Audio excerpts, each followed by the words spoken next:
Magazine Charlie Logan. L'actualité panafricaine en ligne et via presse écrite.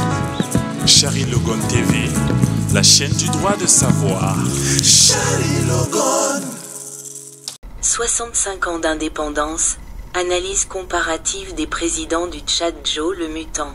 La rédaction Charlie Logan. Le Tchad célèbre en 2025 ses 65 ans d'indépendance, acquise le 11 août 1960.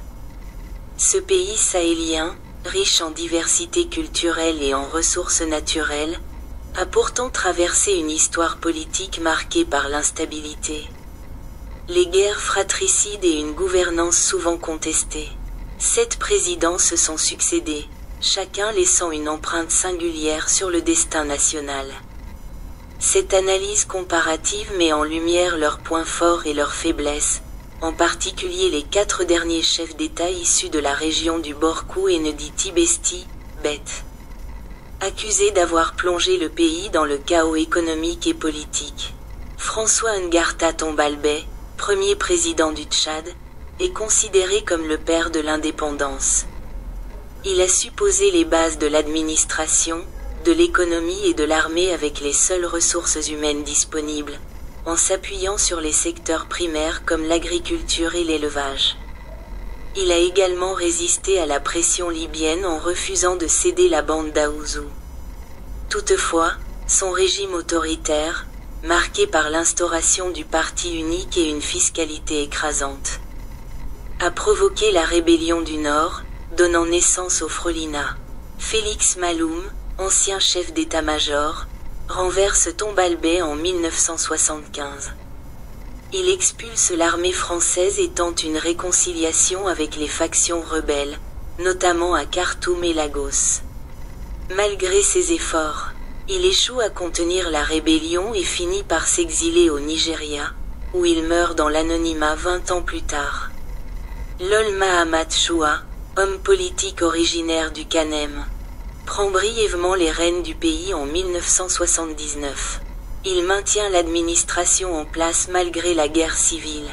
Mais son manque de soutien militaire et l'éclatement du pays en 11 tendances politico-militaires le contraignent à démissionner en 1980. Goukouni Ouédaï, soutenu par la Libye de Kadhafi, instaure la cour martiale entre 1980 et 1982, réduisant les violences et rétablissant une sécurité relative.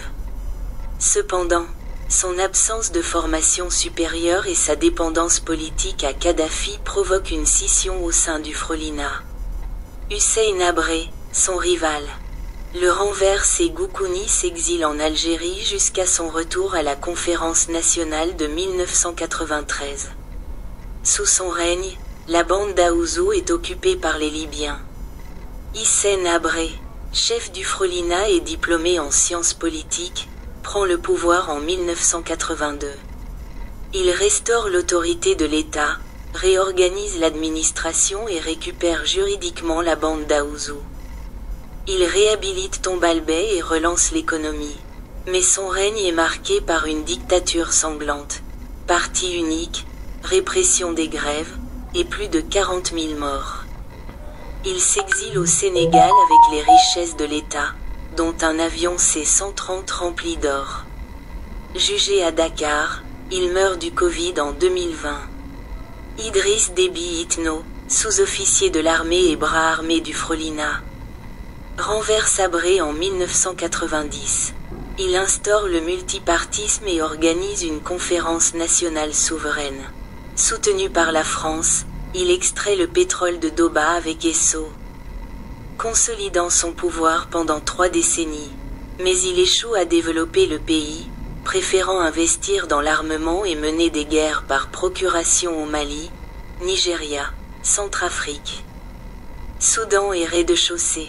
Il militarise l'État, favorise sa région natale d'Amdjaras, et intègre des éléments soudanais dans l'armée tchadienne.